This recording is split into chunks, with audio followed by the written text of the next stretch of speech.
O marido, quando se casa, ele deve, é dívida à sua esposa a atividade sexual. Ele não pode se recusar, exceto por algumas razões que ele vai explicar aqui. Nenhuma outra razão, exceto caso de enfermidade. Aí vocês vão ponderando. Tá? A pessoa está doente, você não pode forçar a barra. Aí ia haver uma harmonia entre o casal. Mas a princípio, dentro de uma normalidade, o marido não pode recusar-se ter relação sexual com a sua esposa. E aí, o marido em algum momento ele podia pensar, bem, agora você ouviu, você não pode mais recusar. Só que também ele esquece que o outro lado também é verdadeiro. A mulher também, ela tem direito da satisfação sexual. No casamento. Porque veja bem, meu irmão, preste bem atenção no que eu vou lhe dizer. Satanás, ele vai dizer aqui um pouco mais na frente, eu quero só antecipar. Satanás, ele faz de tudo para que um casal de namorados, um casal de noivo tenham relações sexuais antes do casamento, sim ou não? Ele vai instigar, ele vai criar circunstâncias, vai criar desejos, compulsões num casal de namorado ou de noivo para que eles tenham sexo antes do casamento, cometendo assim um pecado de fornicação, que é o sexo entre solteiros, ou seja, que não se casaram. Mas aí ele tem uma outra estratégia para aqueles que são casados. Ele vai fazer de tudo para que o casal, hoje casados, tudo bonitinho, arrumadinho, no papel passado, não tenham relações sexuais. Olha que bicho infeliz. Olha que bicho mais desgraçado. Ele cria todos os mecanismos, todas as possibilidades, para que o casal seja inflamado em suas paixões, para que eles realizem a sua desejo sexual antes do casamento. Por quê? O sexo só é aprovado por Deus dentro do casamento. Estão compreendendo? O sexo só é aprovado por Deus dentro do casamento. O casamento é a esfera apropriada em que o casal deve usufruir, desfrutar da atividade sexual. Então o sexo antes do casamento é pecado. O sexo fora do casamento é pecado de adultério. E a ausência de sexo no casamento é pecado. Ouviram isso ou não? O sexo antes do casamento, pecado de fornicação. O sexo fora do casamento, pecado de adultério. A ausência de sexo no casamento também é pecado.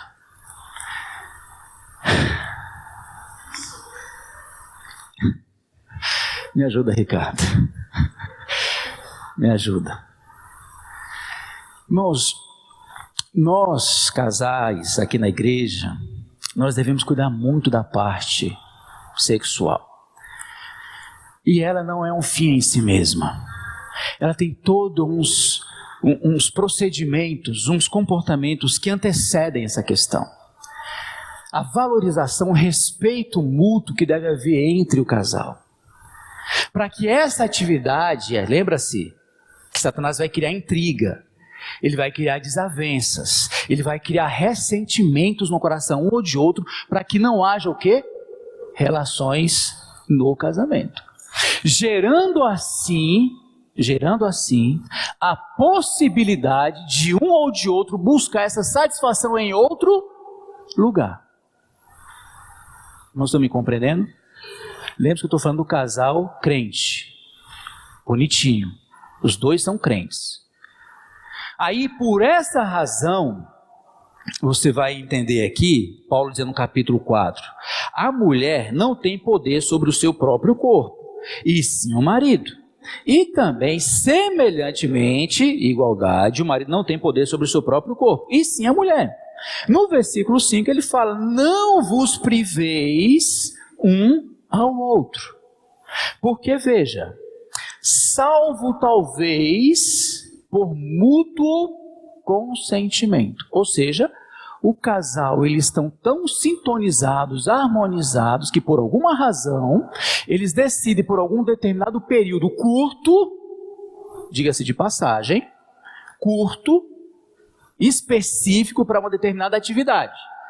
Seja aqui, no caso aqui, Paulo está falando da oração. Mas nós não somos tão espirituais assim que nós vamos dizer, olha, nós vamos ficar aqui 30 dias que eu vou ficar aqui em oração e jejum. Pelo amor de Deus, se tiver um marido assim, grude nesse camarada e siga o exemplo dele. Então eu vou falar daquilo que é real. Então tem uma razão, o cara está estressado, está com dificuldade, está com problema familiar, etc, etc e tal. Olha, eu não estou com cabeça esses dias. A esposa, compreensiva, vai dizer, não, tudo bem. Mas por quanto tempo? Essa pergunta é importante, que nós temos que responder. Nós não podemos abdicar ou dizer para o outro, se vira, dá o teu jeito. Nós não podemos fazer isso, porque lembre-se, nós temos um inimigo.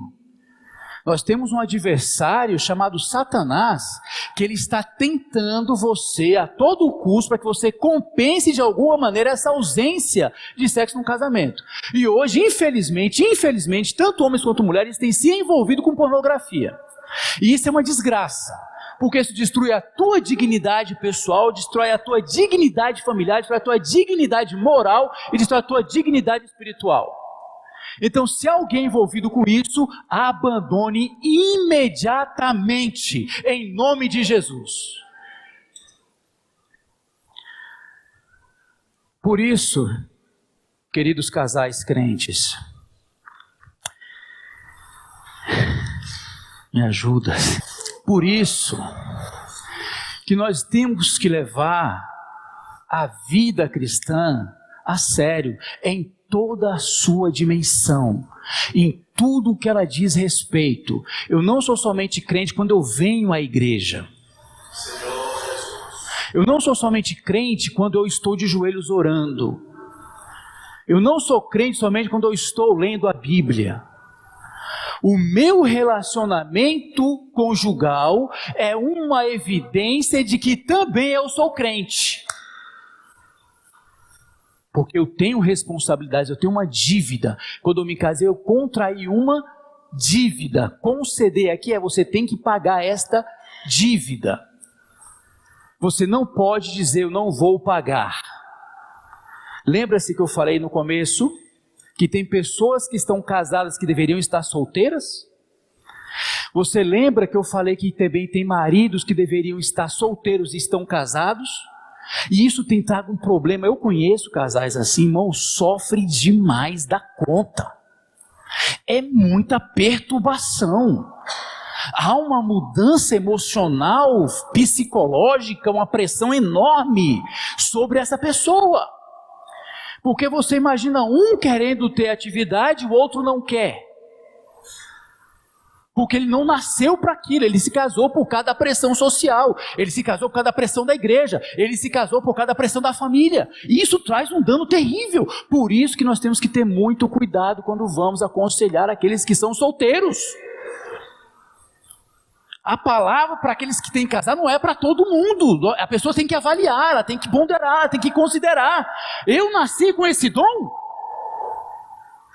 Eu estou disposto a partilhar a minha vida, o meu corpo com a outra pessoa, porque ele agora vai ser dono do seu corpo? Nós compreendem a seriedade que é o casamento aos olhos de Deus? Então, meus irmãos casados, crentes, não ignorem a atividade sexual. Não ignorem. Se há limitações físicas, se há limitações emocionais, procure tratar essas questões, procure resolver essas questões. Converse com teu marido, converse com a tua esposa, mas pelo amor de Deus, cuida dessa área.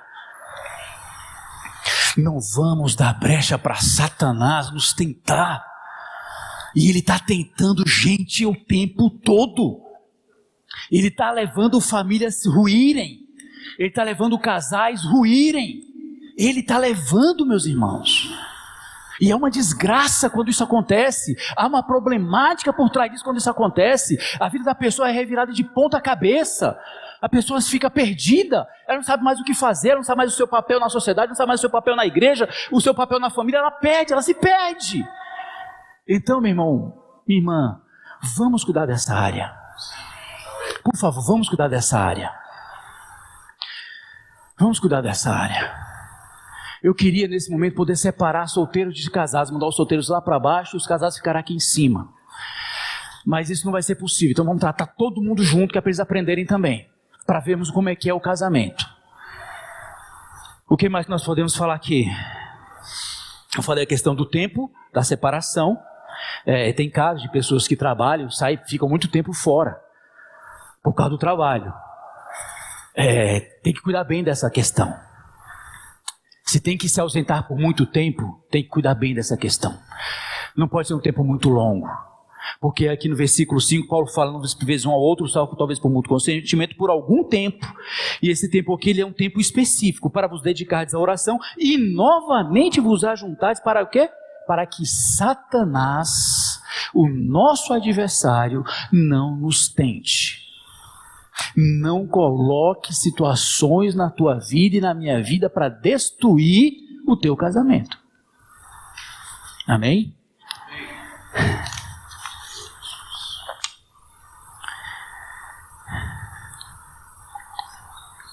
Então, esse é o primeiro grupo que Paulo procura tratar. E aí no versículos 8 e 9 ele vai dizer acerca do solteiro, ele vai entrar mais à parte depois do capítulo 12, do versículo 25 e diante, ele vai falar das virgens. Nós vamos fazer um apanhado geral, e aí eu quero dar algumas considerações. Jesus. Aos que têm o crente e o incrédulo. O marido ou a esposa é crente, mas é casado com uma esposa ou marido crente. O contexto aqui. Lembre-se que Paulo, ele não está aprovando o casamento misto, ou seja, um crente consciente, um crente convertido, já, antes de se casar, ele não está dizendo que ele tem a permissão para casar com um incrédulo. Ele está definindo isso aqui, tá? Um crente deve se casar com um crente. O que aconteceu no contexto que Paulo está se referindo aqui àqueles que são aqueles cristãos casados com incrédulos, que é o texto que nós vamos seguir daqui a pouquinho, a partir do versículo 12, que é onde ele vai falar da situação. Aqui ele não tem uma opinião do Senhor, ele não tem uma direção do Senhor, ele mesmo, por causa das circunstâncias, por causa da condição que as pessoas estavam vivendo, ele vai dar aquilo que o Espírito Santo o inspirou, porque ele é um servo inspirado. Porque aqui alguns podiam julgar, bem, Paulo, já que isso é a tua opinião, eu posso obedecer ou não obedecer, porque isso é a tua opinião. E a tua opinião não é infalível como é a palavra de Deus. O casamento, que é a tua oração para a vida toda, esse é infalível, porque Deus quem falou, ele deixou determinado. Mas lembre-se que Paulo também é um servo inspirado. Então aquilo que ele fala também tem inspiração divina e tem autoridade divina. Então não é simplesmente uma mera opinião vazia que Paulo está dando para poder trazer um certo conforto para aqueles que estão casados.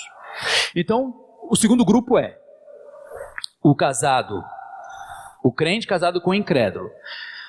Veja a situação da igreja em Corinto. Lá estão os casados, vivendo juntos, daquele jeito. Eles têm toda aquela vida. E aí o evangelho chega naquela cidade. E um dos cônjuges abraça a fé em Jesus. Já estando casado. Abraçam a fé em Jesus. Eles creem em Jesus. Só que o outro cônjuge não abraça, não aceita.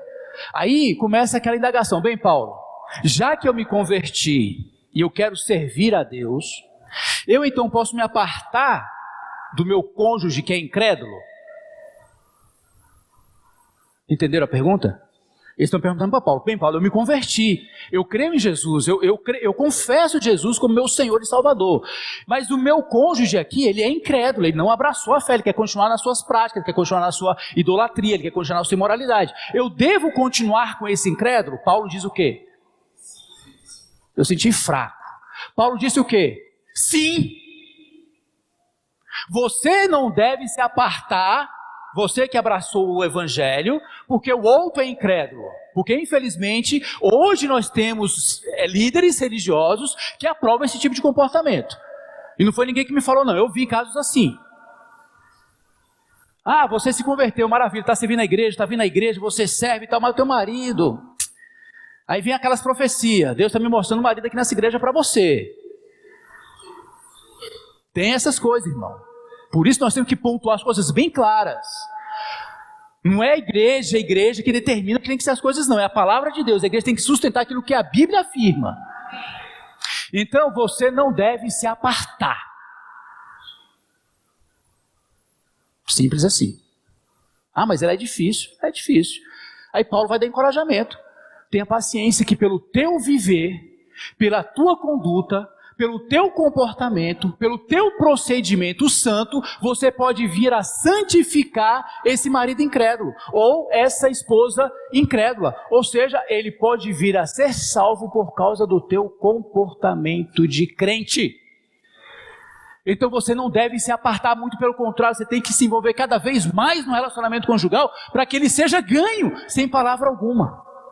Então a palavra para aqueles que são casados com o incrédulo é: viva de maneira comprometida com a tua fé, viva de maneira comprometida com Jesus Cristo, seja firme, seja sincera, viva a vida como do lar, trate bem esse marido, passe a roupa dele, passe a camisa dele, passe a cueca dele, cuide bem dele, faça uma comidinha gostosa, viva de uma forma que ele possa ver em você a pessoa de Jesus Cristo.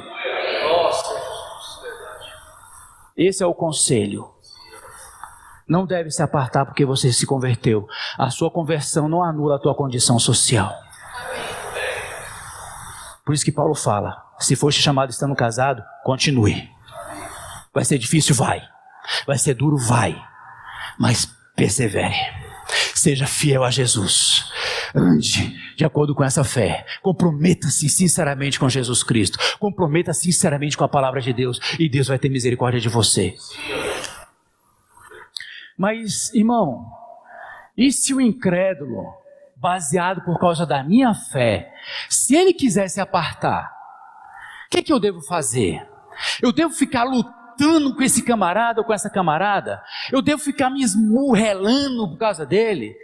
Paulo fala que o crente não deve se apartar.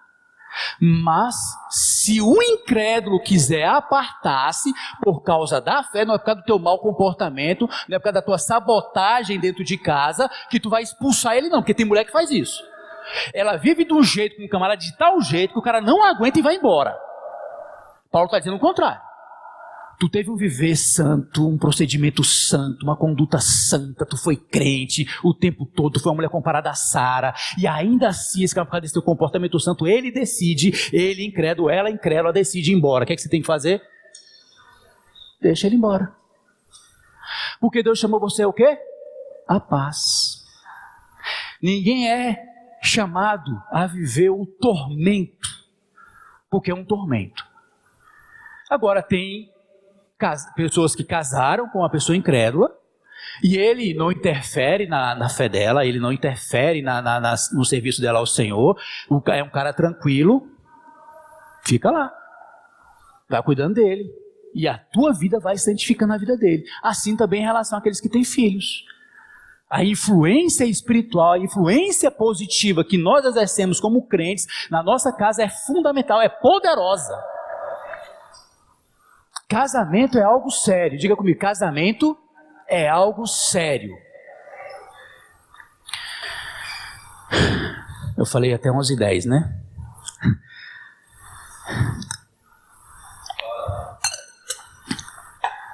Agora, então, nesses dois primeiros pontos, os irmãos compreenderam? Os casados crentes devem cuidar dessa questão. Se porventura um relacionamento dos cristãos crentes, marido e mulher são crentes, tá? Eles por alguma razão, por algum momento, eles não conseguem lidar com as diversas circunstâncias que advêm da vida matrimonial, eles decidem se separar. Há essa possibilidade. Eles decidem se separar. A Bíblia, ela condena o divórcio. Deus condena o divórcio. Aqui no versículo 10, só para eu poder frisar essa questão, no versículo 10 Paulo fala: ora, aos casados ordeno, não eu, não Paulo, porque o Senhor já havia dado essa ordem nos evangelhos. Mas o Senhor, que a mulher não se separe do marido. Se porém ela vier a separar-se, que não se case, ou seja, permaneça solteira. Então, por alguma razão, por algum motivo, decide separar-se. Pode se casar de novo? A ordem aqui é clara. Ordeno, não eu, mas o Senhor, que não se separe. Mas se separar, não se case. Ou seja, espere reconciliar-se com teu marido. Hoje, a situação é a seguinte: casal brigou hoje, tiver desentendimento hoje, separam. 2 dias depois, cada um já está com outro. Cada um já está com outro. Assim. Eu pergunto, está havendo por parte daqueles que professam a fé em Jesus comprometimento com a palavra de Deus? Eu pergunto para minha esposa, eu estou angustiado com isso, porque parece que não há um comprometimento. Parece que a nossa fé é uma fé simplesmente verbal. Ela não tem comprometimentos sérios. Não há um comprometimento de se obedecer à ordenança de Deus. Parece que não há isso. É cada um faça o que achar mais apropriado, o que for mais favorável, o que for mais comum. E ele vai falar também para o marido. E que o marido não se aparte da mulher. Então, dito essas duas coisas, eu quero agora dirigir-me aos que são solteiros. Como eu falei, eu não entrei nas diversas meandros que advêm essa complexidade da vida conjugal. Eu peço que você leia o Alimento Diário, as 2 mensagens, especialmente a 13 e a 14. Leia com calma, com oração, com jejum. Peça para Deus falar o teu coração. Se porventura você não se encaixa dentro daquele perfil apresentado, peça perdão a Deus. Peça perdão a Deus. Deus, me perdoe. Eu quero continuar te servindo. Me ajuda na minha nova situação. Mas daqui acabou. Não tem mais para onde partir aqui. Aqui nós temos que ser fiéis. Tá bom? E aí ele vai falar a partir do versículo 25 acerca dos solteiros. Dos solteiros. Eles aqui fazem a seguinte pergunta para Paulo. Paulo, cadê? Não é esse aqui. A pergunta é: um cristão deve se casar? E quanto às mulheres na igreja que não são casadas e estão ficando cada vez mais velhas?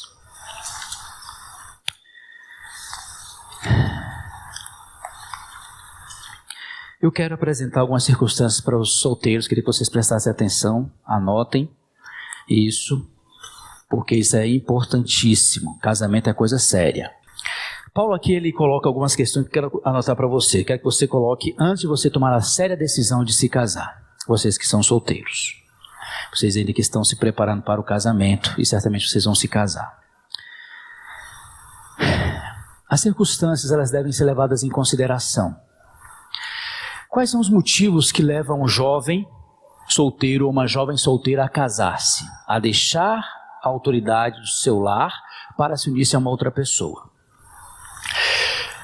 Infelizmente, muitas circunstâncias familiares, muitas vezes elas empurram os jovens a saírem de casa muito cedo para se casarem.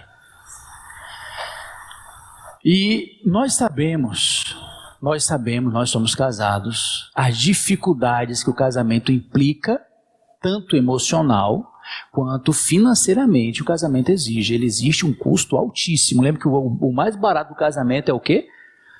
A certidão de casamento. É a mais barata. O custo ela vem depois. É um preço alto. Então o jovem ele deve considerar quais são as circunstâncias que o estão levando a querer casar-se. Ele tem que pensar bem. É um ambiente familiar desfavorável? É o meu relacionamento péssimo com meu pai ou com minha mãe que está me forçando a sair de casa? Se for esses motivos, eu quero dizer a você que é solteiro, que não se casou ainda, não faça isso. Se você o fizer, você terá chances enormes de se separar.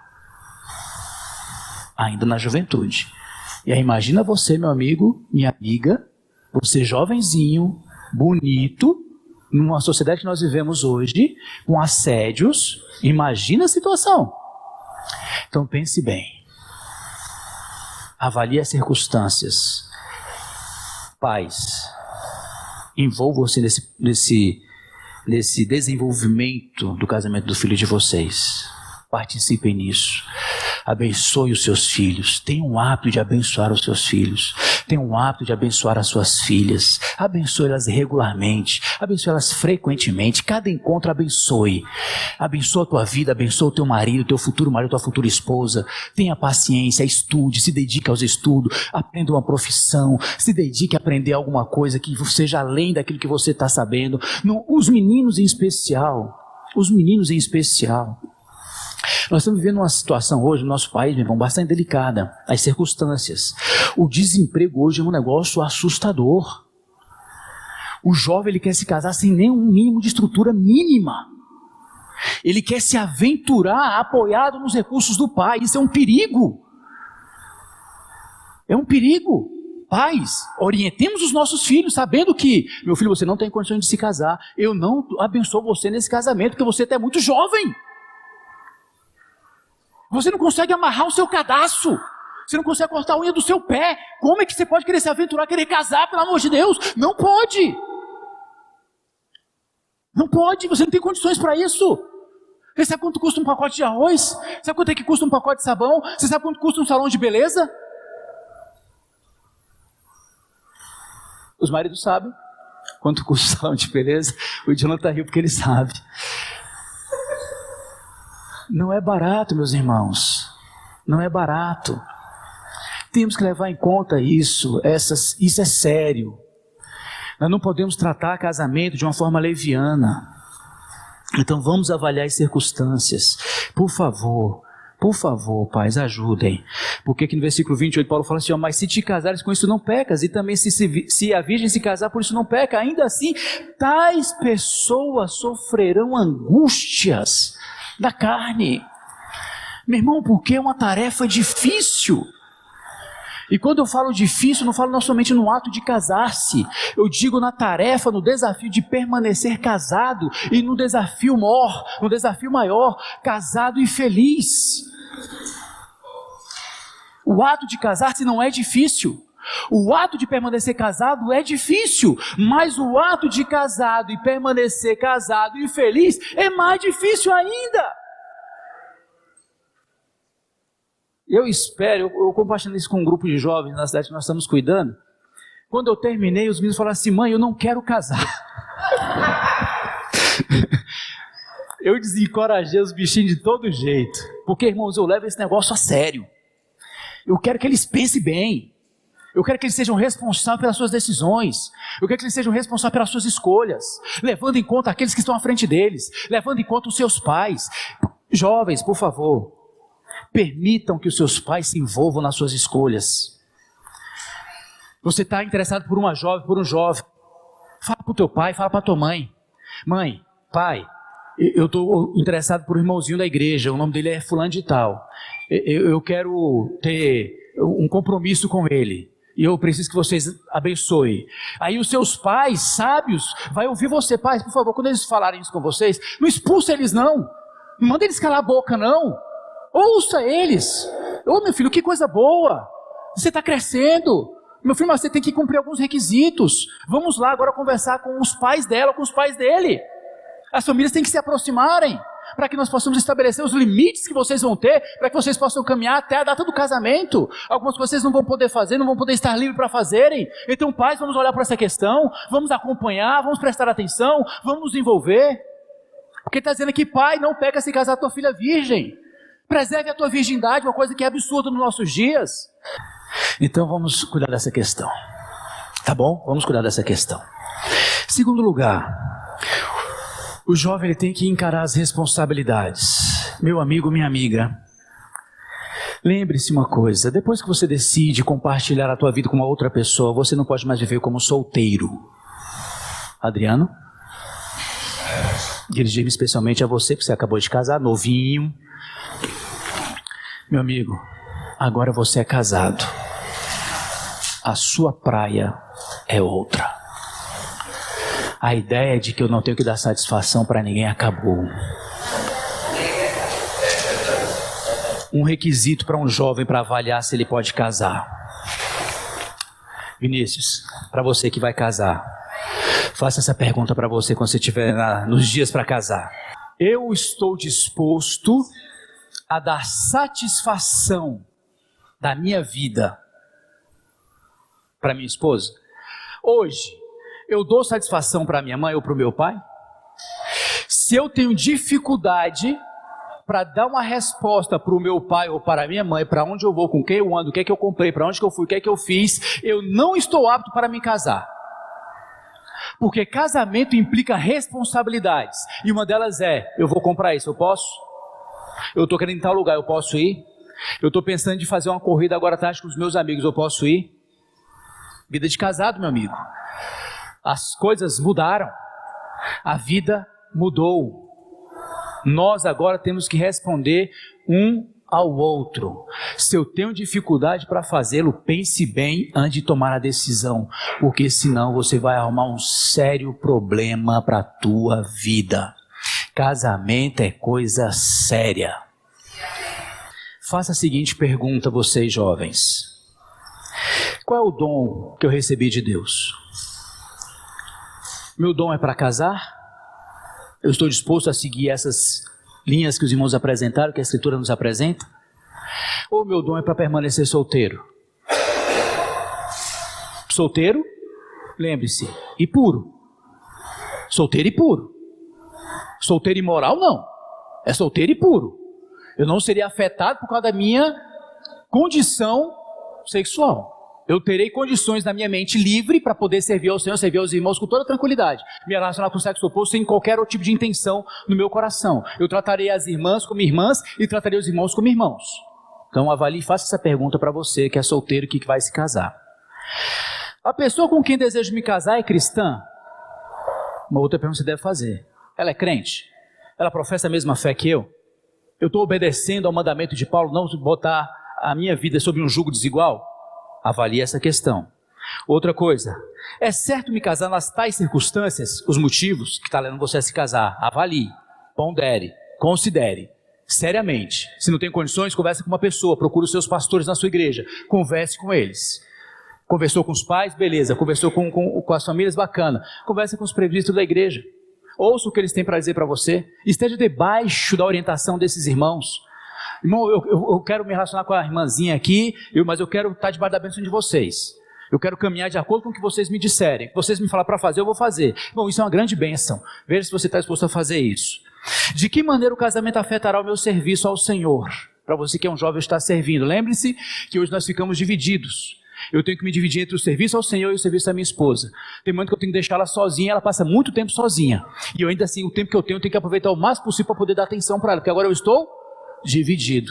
Eu não posso simplesmente dizer assim, irmão, eu estou servindo ao Senhor e eu vou ficar fora todo dia, visitando, orando com os irmãos, tendo comunhão com os outros, e você, paciência.